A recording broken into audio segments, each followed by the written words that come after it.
किसी गुरु ने, किसी राजा ने बहुत सारी कोटियाँ बताई।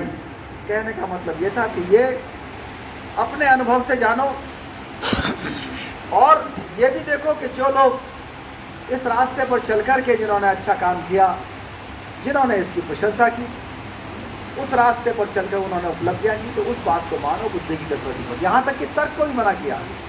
तर्क में हो सकता है कि जिसने पूरी दुनिया देख रखी है उसका कॉन्फिडेंस का लेवल बहुत ज़्यादा हाई हो और वो अपनी गलत चीज़ को सिद्ध कर दे, और आपके पास इतना ज्ञान नहीं है, वो अपने ज्ञान के माध्यम से आपके जो मनोबल है उस पर हावी होकर के, दुरुपयोग करके उसको तर्क कहने लगे। तर्क की परिभाषा ही अलग कर दे कि तर्क वो जो ताकतवर आदमी कहे, तर्क की परिभाषा ये नहीं है। विजडम किस तरह से आएगा उसके रास्ते अलग अलग हो सकते हैं। एंशिएंट वर्ल्ड में अलग, मेडिवल वर्ल्ड में अलग, आज जो मॉडर्न पीरियड है इसमें अलग विजडम का मतलब। इसके लिए आपको खासतौर से जो जाति की संस्था थी उससे लगातार लड़ाई करनी पड़ेगी, अपने साहित्य में भी, अपने कार्यक्रमों में भी। दूसरी चीज जो सबसे बुरी थी, दूसरी संस्था कहिए या उसका दूसरा उपदेश कहिए, जो वर्ण व्यवस्था के ठेकेदार थे, उन्होंने म्लेच्छ कंसेप्ट पैदा किया। म्लेच्छ कंसेप्ट में यह बताया गया कि जो कोई बाहर से आएगा, दूसरी भाषा बोलेगा, उससे आपको कोई इंटरेक्शन नहीं करना, क्योंकि उससे खतरा था।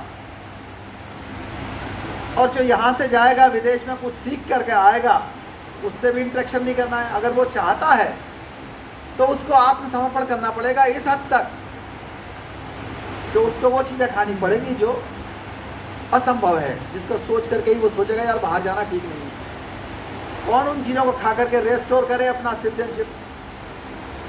तो इतनी खतरनाक शर्तें म्लेच्छ कंसेप्ट के साथ जुड़ी हुई थी और कोई म्लेच्छ होना नहीं चाहता था। तो आदमी के हिम्मत नहीं पड़ती थी कि जो जाति के नियम कानून हैं उनसे दूर भागें। तो बुद्धिज्म को भी, जैनिज्म को भी, इस्लाम को भी, क्रिश्चियनिटी को भी, यहाँ डच आए, पुर्तगाली आए, सब आए, सभी को जाति में बांटना शुरू कर दिया। और जो समता मूलक समाज का सपना था बुद्ध का, उसको हटा दिया गया। अभी जो आपने कहा कि आखिर लगातार इतने दिनों से मूवमेंट चल रहा है, भीड़ क्यों नहीं होती? पहले थोड़ी ज़्यादा थी, अब और कम होती है। वजह यह है कि हमने बहुत सारी चीज़ें दूसरों की बदलना चाहिए। जैसे अभी पूर्व वक्ता ने कहा कि मन को बदलो। मन को किसके बदलो, ये इसमें थोड़ा बहुत भ्रम हो गया। लोगों ने दूसरे के मन को बदलने का प्रयास किया, अपना मन बदल जाए नहीं। हमारे पड़ोसी का मन बदल जाए, हमारी पत्नी का मन बदल जाए, हमारे पति का मन बदल जाए, हमारे रिश्तेदारों का मन बदल जाए। ये एक ऐसा स्वार्थ का साम्राज्यवाद है कि जिससे न सिर्फ लिंग भेद, इससे जाति भेद भी और बड़े बड़े साम्राज्यों के अंदर लाई भी आज भी चल रहा है वो, कि हम दूसरे को चेंज करना चाहते हैं। ये चेंज करने का जो कंसेप्ट है, ये एथनोसेंट्रिज्म में स्टडी किया गया है, सोशियोलॉजी में और एंथ्रोपोलॉजी में। एथनोसेंट्रिज्म एक अप्रोच है जिसमें व्यक्ति को ये लगता है कि जो मेरी संस्कृति है, जो मेरी परंपरा है, दैट इज़ द बेस्ट, वो सर्वोत्कृष्ट है। इस पर अभी इजराइल में स्टडी हुई कि जो एथनोसेंट्रिज्म थे वो बढ़ करके आज क्या हो गया, एथनो नेशनलिज्म।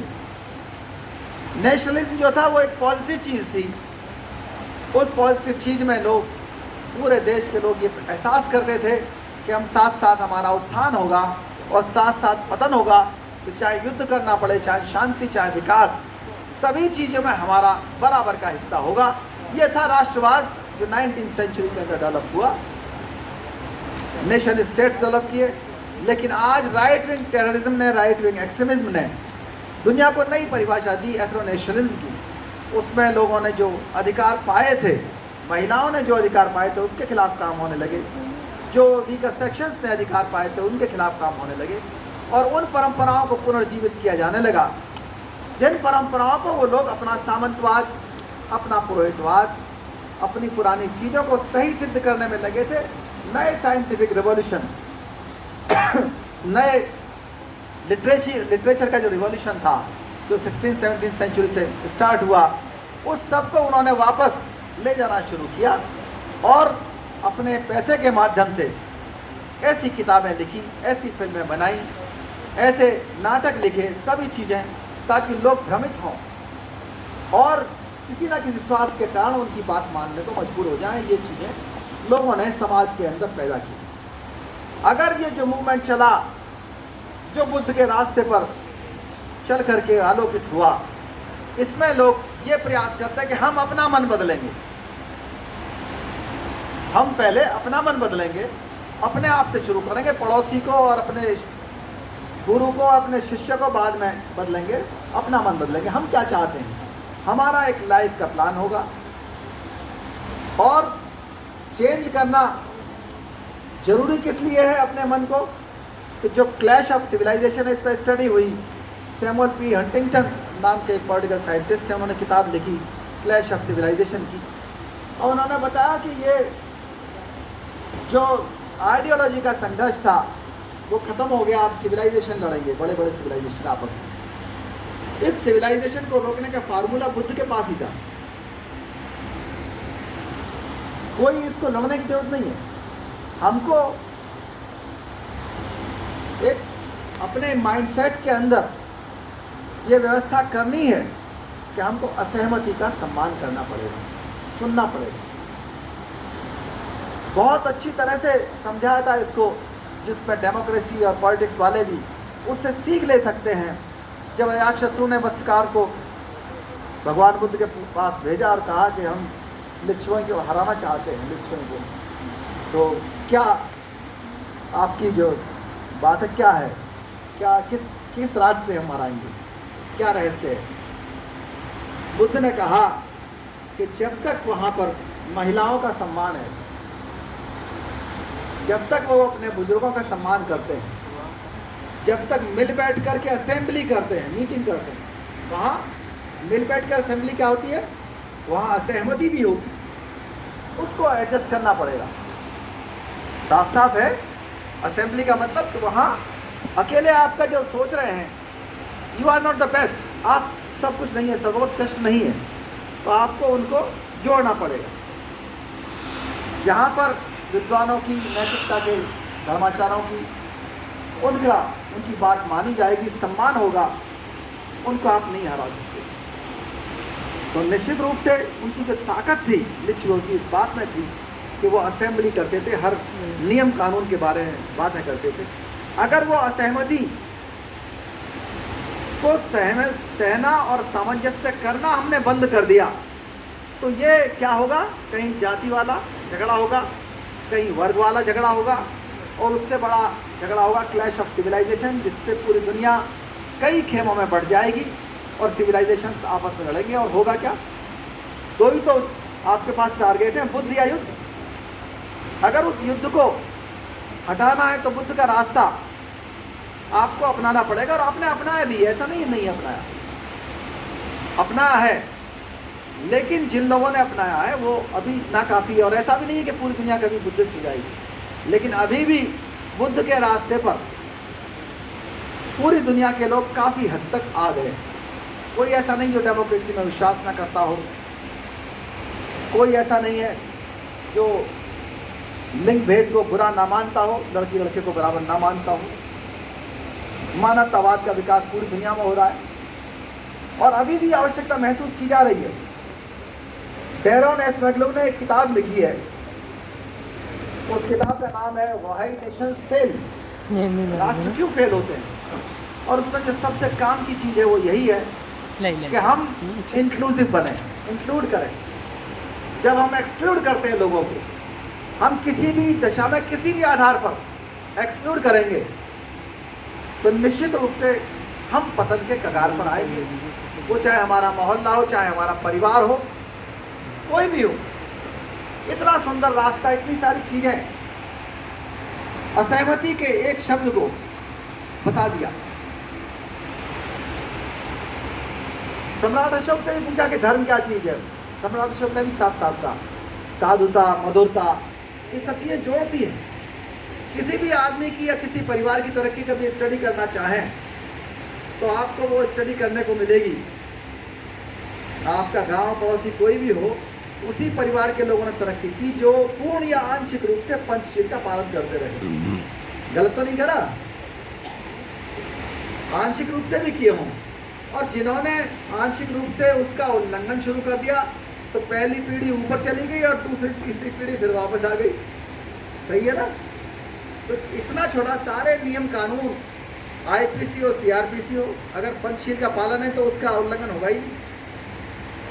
अगर पंचशील का पालन है तो वायलेशन नहीं होता किसी भी कानून का, वो पूरी तरह से उसमें निहित है, नैतिकता उसमें निहित है पूरी तरह से। नशा मुक्ति आंदोलन चाहे जो भी हो, यूएनओ ने जितने भी दिन बनाए हैं एजुकेट करने के लिए, सारे बुद्ध के रास्ते के लिए सम्मत हैं। चाहे वो मानवाधिकार दिवस हो, चाहे महिला अधिकार दिवस हो, ये सारी शुरुआत बुद्ध ने की। और उनका प्रतीक बुद्ध की मूर्तियाँ हैं, विजडम का प्रतीक है, तो उसका स्वागत किया जाना चाहिए। बुद्ध की मूर्तियों के लिए कभी लड़ाई मत लड़िए। किसी ने बुद्ध की, अभी मुझे बताया किसी ने बुद्ध की और बाबा साहब की मूर्ति तोड़ दी और लोग इकट्ठा हो गए, तो मैंने फ़ोन किया उनको, मैंने इस बात को लेकर लड़ना मत। क्यों, हम क्यों नहीं लड़े? मैं तुम्हें सिद्ध करना कि तुम असली बुद्धिस्ट हो। बुद्ध का मानने वाला बुद्ध की मूर्ति तोड़ने पर लड़ेगा नहीं, वो दो मूर्ति और बांट लेगा, दो मूर्ति और लगा लेगा। क्योंकि बुद्ध ने लड़ना नहीं सिखाया, संघर्ष करना सिखाया, लोगों को बदलना सिखाया। आप बदलिए। और बदलने पे ध्यान ना देकर के लोग झगड़े पर ध्यान देना शुरू कर देते हैं। और मैं उन लोगों से जो झगड़े पर ध्यान देना शुरू करते हैं, कुछ सवाल पूछता हूं कि क्या आपने अपना नाम बदला? भीड़ क्यों नहीं हुई? इसलिए ये जवाब इस बात का है कि आपको कभी दुनिया से बदलने का, दुनिया को बदलने में आप इतने बिजी रहे, 20-25 साल खूब आप मंचों में बैठे, चीफ गेस्ट बने, अध्यक्षता की, बढ़िया नौकरी लगाई, रिजर्वेशन का फायदा उठाया। क्या आपको कभी आपने अपना नाम पढ़ा? क्या उस नाम से जो प्रतीक है, क्योंकि प्रतीकवाद की बात हो रही है, वो नाम किस चीज का प्रतीक है, किस संस्कृति का प्रतीक है, किस परंपरा का प्रतीक? क्या आपने सोचा? क्या आपने अपना नाम और उपनाम बदले? आपने नहीं बदले, इसलिए भीड़ नहीं हुई। अगली चीज, क्या आपने अपना प्रोफेशन चेंज किया? प्रोफेशन आपने अपना ही नहीं, अपने परिवार का, अपने गांव का, अपने लोगों का जो आपसे जुड़े हुए हैं, क्या चेंज करने में आपकी कोई महत्ता है, कोई भूमिका है? वो भी पूरी तरह से नहीं हुआ, बहुत कम दिखाई दिया। क्या आपने अपने आइकॉन्स बदले? आपने अगर आइकॉन्स अपने अनैतिहासिक टांग रखे हैं, अगर किसी भी तरह से वो इतिहास और विज्ञान के आधार पर सही नहीं है, या फिर उनका कोई संदेश, कोई प्रतीक नहीं बन पाता, सामाजिक न्याय का हो, आर्थिक न्याय का हो, राजनीतिक न्याय का हो, कुछ तो हो, लेकिन किसी भी तरह का प्रतीक ऐसा है जो इतिहास और विज्ञान की कसौटी पर खरा नहीं उतरता, तो निश्चित रूप से आप वहां भीड़ नहीं कर सकते जहां करनी चाहिए। आप कहां भीड़ करेंगे? चमत्कार प्रिय लोगों के बीच जाएंगे, वहां शांति की आप खोज करेंगे। आप कहीं विपश्यना कैंप में नहीं जा सकते, क्योंकि विपश्यना का शिविर आपको बताता है कि अपने मन को पहले साफ करो, सोचने समझने की आपकी बुद्धि, आपकी कसौटी बैलेंस हो, अच्छी बन जाए, तो आप वहां ना जा करके, अपना विजडम बड़ा ना करके आप शिकार हो जाते हैं, भटक जाते हैं, और फिर बहुत छोटे छोटे कार्यक्रम में भी भीड़ नहीं हो पाती, क्योंकि हमारे जो लोग हैं वो इस हद तक भ्रमित हैं आज भी, सिर्फ अपने ही नौकरी के लिए, अपने ट्रांसफर पोस्टिंग के लिए भ्रमित रहते हैं, दूसरों को भ्रमित करते हैं। निश्चित रूप से अगर समाज जब देखता है कि एक क्लास 1 का अधिकारी एक बड़ा इनकम टैक्स पेयर अंधविश्वासी है, तो वो 10 क्लास 2 अधिकारी और 10 क्लास 2 के सेठों को, इनकम टैक्स पेयर्स को और अंधविश्वासी बना देता है। और जब क्लास 2 वाले 10 और होते हैं तो क्लास 3 वाले 100 अंधविश्वासी हो गए कि लग रहा है ये जो मंच पे बैठे हैं इनकी जो प्रगति का कारण है वो अंधविश्वासी है। तो अब 1000 क्लास 4 वाले भी उसकी नकल करते हैं। अब जब वो 1000 उन्होंने नकल करनी शुरू कर दी। तो जिस गांव खानदान से आते हैं वो, तो वो यही समझते हैं कि हाँ हमारा जो प्रगति का कारण है वो इसी लाइन को पकड़ लो, शॉर्टकट है। जिस अंधविश्वास पर चल करके हमारे अधिकारी कर्मचारी गए हैं, तरक्की कर रहे हैं, तो हम भी इसी को अपनाएं। मुझे भी नींद आ रही एक बहुत बड़े होम सेक्रेटरी के पद पर थे, नाम नहीं लूंगा, सभी लोग जानते होंगे। वो रिश्तेदारों के बच्चों को इकट्ठा करके भूतों की कहानियां सुना रहे थे। खुद IAS अफसर थे। मैंने उनको कहा, मैंने सर इन्हें कुछ IAS बनने के टिप्स बताइए। बोले इनका मन नहीं लगेगा। मैंने कहा मन तो तब लगेगा जब आप इनको बताओगे। जब चमत्कार और भूतों की कहानियां सुनाओगे तो इनका मन उसी में लगेगा, क्योंकि वो कहानियां इनको मालूम ही नहीं है ना। आपको ही नहीं मालूम कि कालाम सूत्र में क्या कहा गया है, वस्कार सूत्र में क्या है। जब आपको